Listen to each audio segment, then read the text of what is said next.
예수님의 3대 사역, 교회의 3가지 사역이라고 하는 주제로 함께 은혜를 나누겠습니다. 한번 따라서 합시다. 교회의 3가지 사역. 오늘 성경 말씀 보면 우리 주님께서 공생의 기간 동안에 하신 중요한 일들이 참 많이 있습니다. 주님의 모든 행로뿐만 아니라 우리 주님이 행하신 사역들은 그리스도이신 당신과 그 그리스도께서 장차 지고 가실 십자가를 향하고 있었습니다. 그 과정에서 아주 두드러지게 집중하신 사역은 바로 말씀을 가르치시고 하나님 나라의 복음을 증거하시고 많은 병자들과 귀신 들린 자들을 고쳐주시고 치유하신 일들입니다. 이른바 티칭, 프리칭, 힐링이죠. 이것을 그리스도의 3대 사역이라고 합니다. 이 그리스도의 3대 사역은 오늘날 교회가 해야 할 사역이기 때문에 오늘 말씀의 제목을 그렇게 설정했습니다. 주님이 하신 이 3가지 중점 사역을 교회가 감당해야 하기 때문이죠. 우리 예수님은 교사로서 많은 사람들을 가르치셨고 선교사 혹은 전도자로서 하나님 말씀을 증거하셨으며 의사로서 각종 병든 자들을 상담하시고 치유해 주셨습니다. 그래서 첫 번째 대지입니다. 교회는 반드시 하나님의 말씀을 가르쳐야 한다는 사실입니다. 우리 예수님은 안식일만 되면 반드시 회당을 찾으셨고 그곳에 모인 사람들에게 하나님의 말씀을 가르치셨습니다. 우리 예수님은 신약의 복음의 주인이시지만은 그 사역의 과정에서는 구약의 말씀을 통해서 하나님의 뜻을 가르치셨고 당신의 목적과 비전을 나타내셨습니다. 특별히 마태복음을 보면은 예수님에 대해서 증거하는 것이면서 또한 구약의 말씀을 인용해서 그 의미와 뜻을 가르치는 내용들이 참 많이 나옵니다. 예를 들자면 산상수훈인데요. 살인하지 말라, 간음하지 말라, 헛맹세하지 말라, 거짓 증거하지 말라, 인과응보의 원리, 심은 대로 받는다, 거둔다, 이웃사랑과 원수를 사랑하라는 이런 말씀들을 예수님께서는 이렇게 얘기했습니다.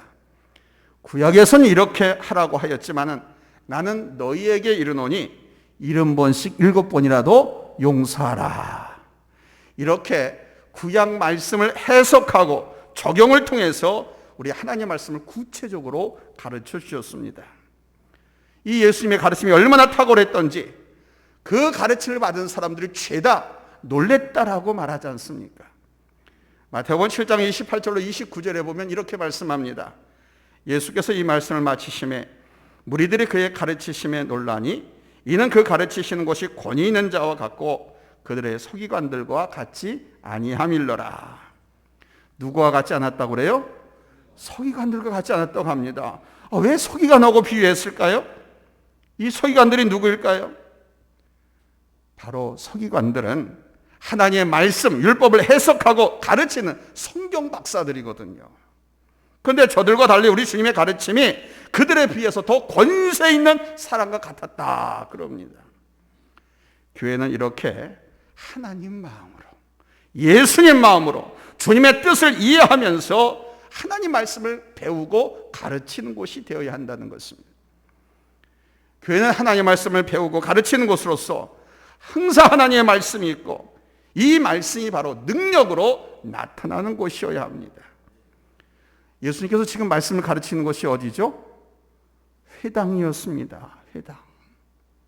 예수님은 항상 회당을 찾으시고 그 회당에서 말씀을 가르치셨습니다.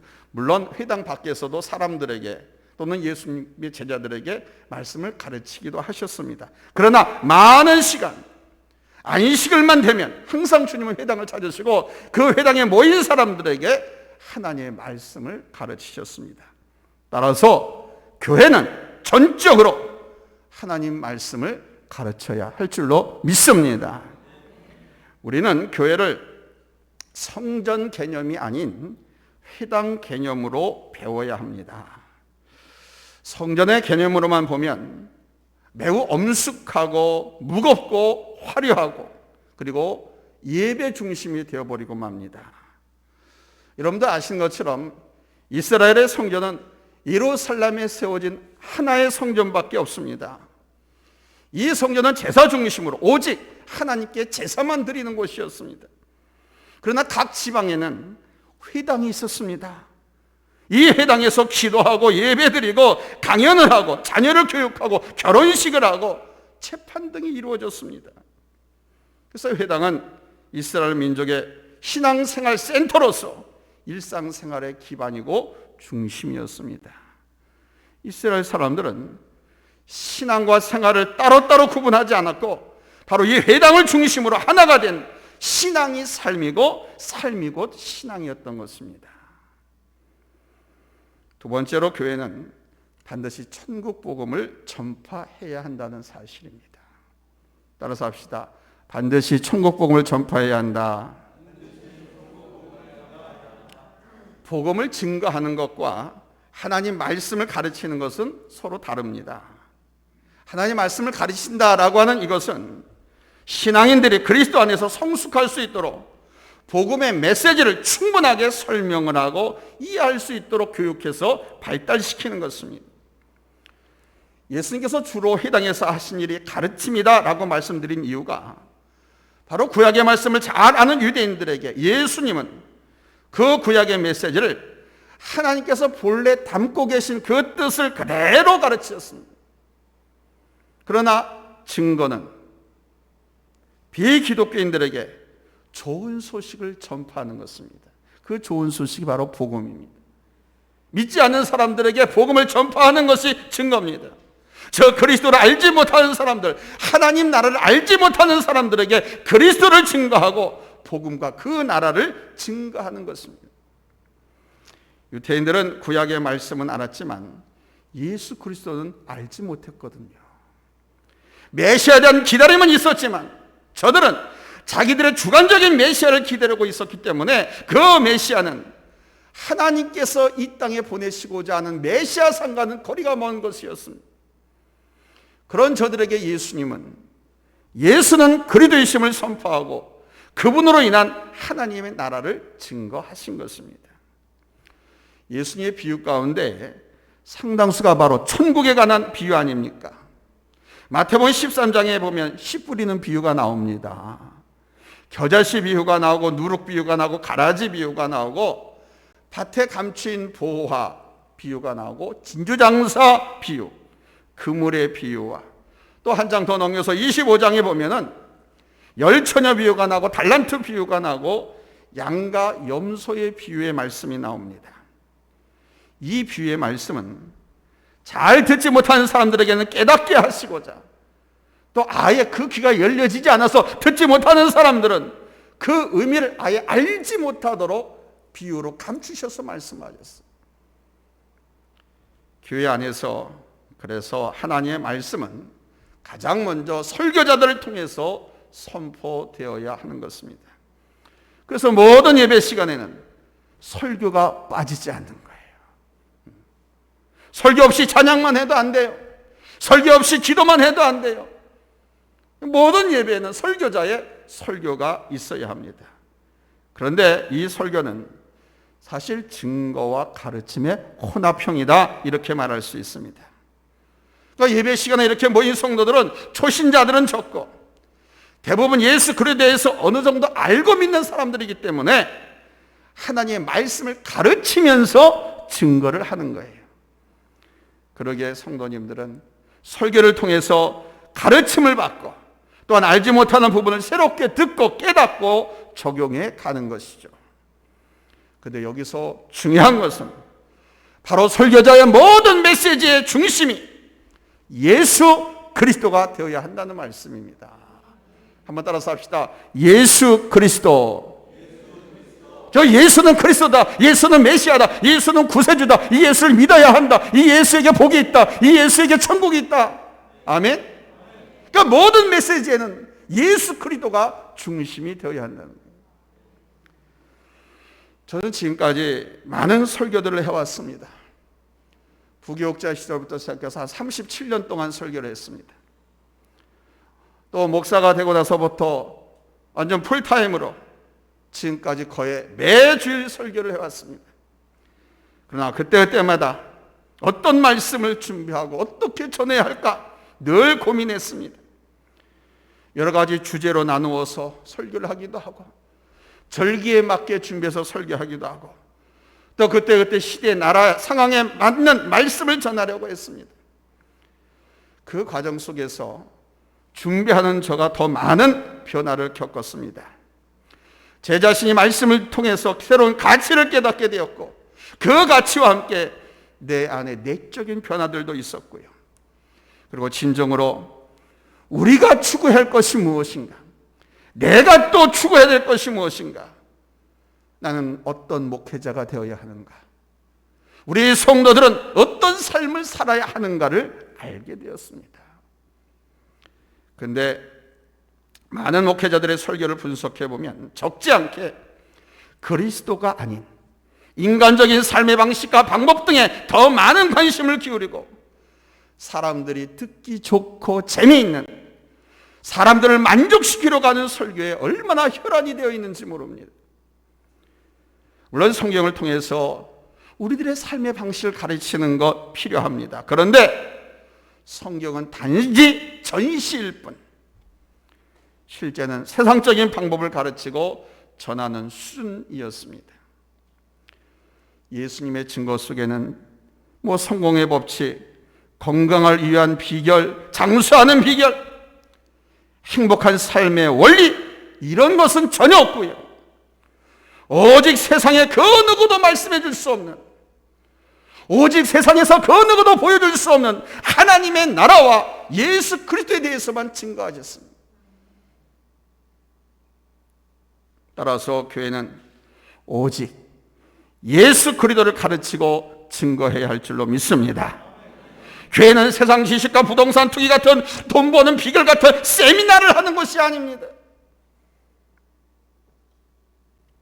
오직 하나님의 말씀을 가르치고 천국을 가르치고 오직 예수 그리스도를 가르쳐야 되는데 이것을 누가 해야 하느냐? 따라서 합시다. 우리가 해야 한다. 여러분이 하는 것입니다. 세상 사람들에게 가르치는 것은 어렵습니다. 왜냐하면 세상 사람들은 하나님 말씀에 대한 기본적인 이해가 없지 않아요.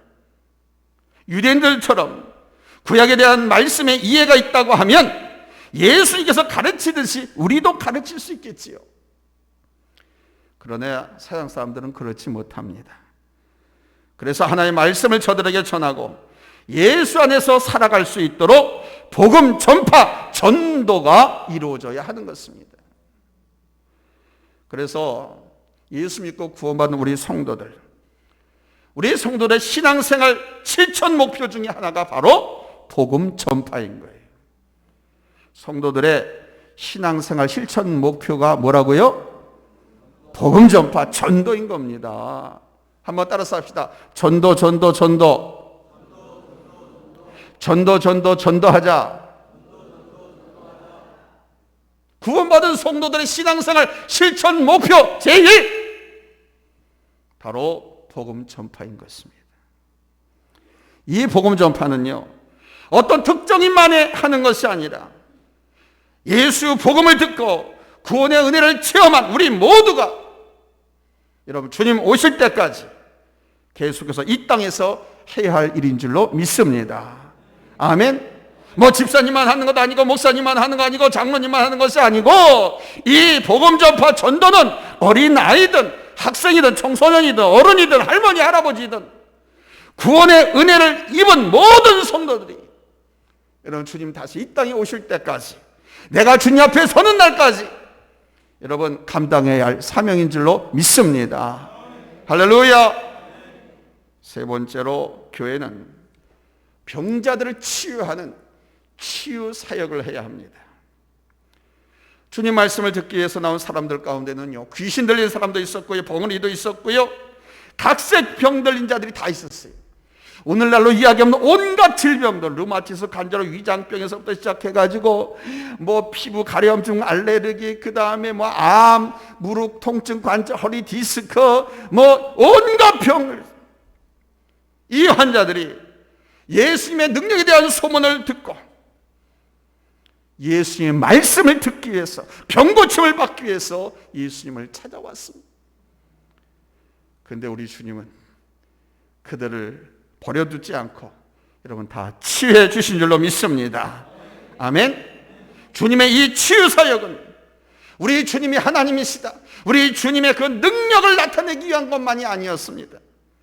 주님께서 각종 병든 사람들을 치유해 주신 이유는 첫째, 주님은 사랑으로서 긍휼하심 그 자체라는 것을 보여주신 겁니다. 마태복음 9장 36절에 보니까 우리 예수님은 그 주님을 따르는 수많은 무리들을 보시고 긍휼한 마음이 불쌍히 여기는 마음이 생겼어요. 그래서 저들이 목자가 없어가지고 저렇게 유리방황하면서 나를 따라오는가 보다라고 생각해가지고 불쌍히 여기셨다 그럽니다. 그러니까 병자들을, 당신을 따라오는 백성들을 불쌍히 여기는 마음으로 바라보시고 예수님을 찾아 나온 저들을 여러분 일일이 다 치유해 주신 줄로 믿습니다. 아멘. 두 번째는 하나님의 형상을 회복시키고자 함이셨습니다. 인간 세상의 질병의 원인이 뭡니까? 환경오염, 그다음에 바이러스의 침투, 또 이 육체를 잘 관리하지 못함으로 인해서 내 책임이라든가 다른 사람의 어떤 사고, 이런 것들이 원인이 돼서 병에 걸리고 힘들어합니다. 그런데 이 모든 것의 근본적인 원인은 바로 죄 때문인 것입니다.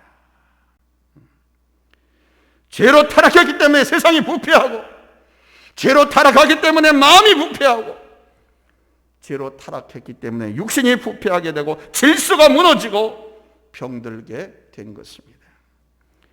만일 죄가 없었다고 하면 질병도 없었을 것입니다.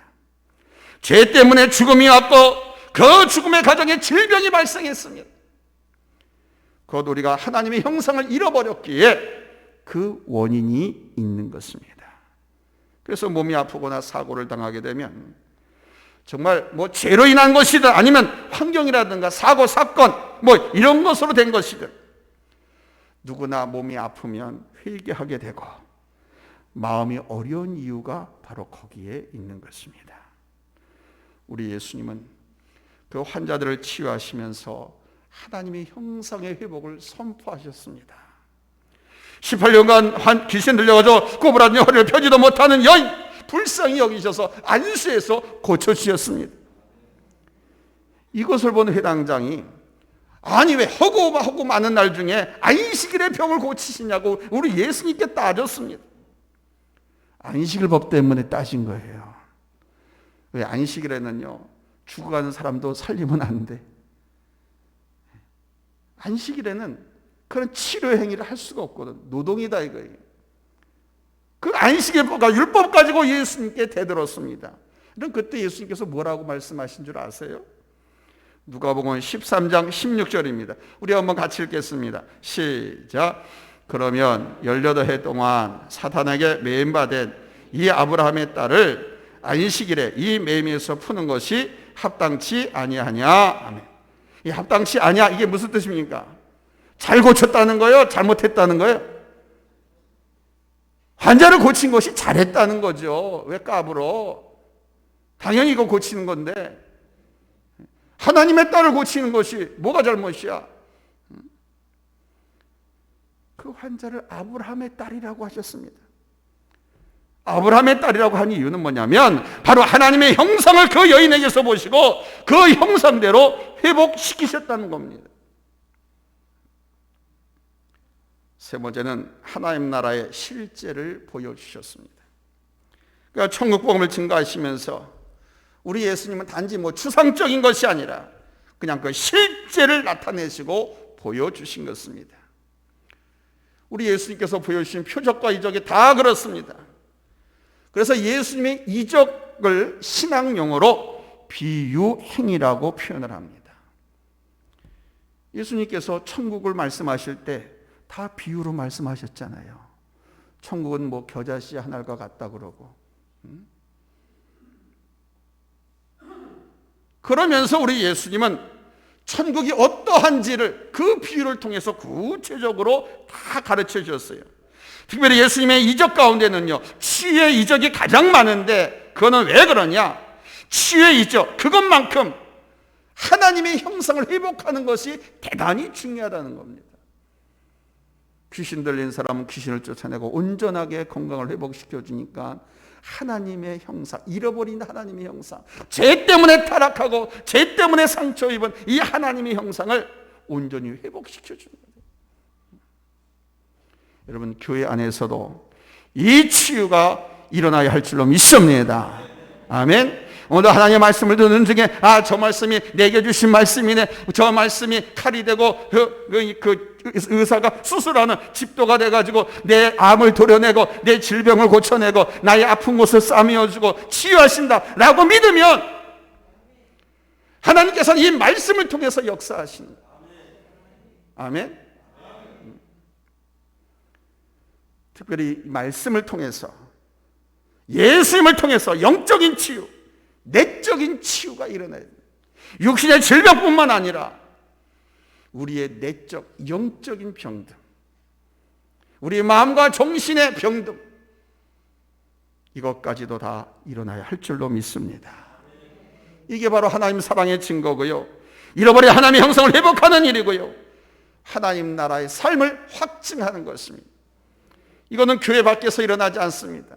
교회 안에서 선포된 말씀을 통해서 그 말씀 속에 성령이 역사하셔가지고 잃어버린 하나님의 형상을 회복하게 될 줄로 믿습니다. 육체의 질병도 회복될 줄로 믿습니다. 영적인 내적인 질병도 치료될 줄로 믿습니다. 아멘. 우리가 그리스도의 사랑으로 섬기고 봉사하는 일은 그 많은 사역 중에 하나예요. 우리가 그리스도의 사랑을 나타냄으로써 이 세상에서 소외받고 잃어버렸던 마음들을 예수님의 마음으로 회복할 수 있는 거예요. 그리고 말씀과 기도로 하나님의 형상이 회복될 수 있도록 도와줘야 합니다. 우리가 예수님 중심으로 살아가고 예수님 중심으로 예배하고 예수님 안에서 말씀을 보고 듣고 묵상한다면 여러분, 반드시 이런 내적 치유, 영적 치유, 육신의 치유도 일어나게 될 줄로 믿습니다. 할렐루야, 할렐루야. 믿어지면 한번 큰 소리로 아멘 해봐요. 할렐루야. 사랑하는 성도 여러분, 오늘 우리는 우리 예수님의 귀중한 세 가지 사역에 대해서 말씀을 들었습니다. 예수님의 이 세 가지 사역은 오늘날 교회가 중점적으로 해야 할 사역 중에 하나입니다. 정확하게 우리 예수님은 하나님의 말씀을 더 구체적으로 가르치셨고 그리스도와 하나님 나라에 대해서 증거하셨습니다. 또한 그 확정으로 병자들을, 육적이든 영적이든 이 병자들을 다 치유하셨습니다. 그런데 이것은 오늘날 모든 믿는 성도들과 우리 교회가 해야 할 일이라는 것입니다. 저와 여러분이 힘을 모으고 해야 할 귀중한 사역이라는 것입니다. 어느 한 사람에 집중된 사역이 아니라 구원받은 우리 성도들 모두가, 목장 강사는 목장 식구들에게 말씀을 가르치시고 또 이웃들에게 말씀을 증거하고 전도하고 그들을 기도함으로 인해서 환자들, 병자들, 육적으로 내적으로 병든 자들을 치유하는 일. 이건 목사만 하는 것이 아니에요. 우리 모두가 해야 할 사역이라는 것입니다. 여기서 우리가 해야 할 것이 무엇입니까? 먼저는 우리 예수님께 집중하셔야 됩니다. 하나님 나라에 집중하셔야 됩니다. 교회에 집중하셔야 됩니다. 우리의 삶과 일들로 인해서 너무 분주하고 힘들진 않으십니까? 그러나 여러분이 하는 그 일과 여러분의 삶을 예수 그리스도 안에서 보는 지혜가 중요합니다. 주님은 이런 우리에게 당신을 나타내시고 하나님 나라를 증거하셨잖아요. 먼저 그 나라와 의를 구하고 그 안에서 살아가고 영원한 하나님 나라를 준비하셔야 됩니다. 초대교회 성도들, 초대교회 당시 우리 예수님과 함께 했던 제자들은 이것을 배워갖고 실천했습니다.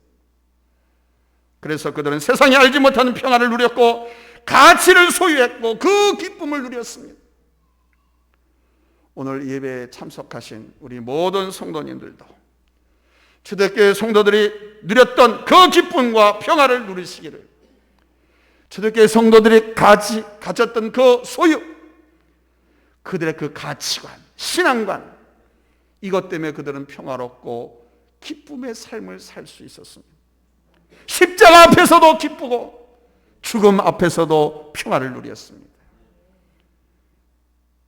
오늘 예배 참석하신 여러분 모두가 이 초대교회 당시 성도들이 누렸던 이 기쁨과 평화를 누리시기를, 담대함을, 말씀의 능력을 가지시기를 예수님의 이름으로 축원합니다. 할렐루야. 기도합니다.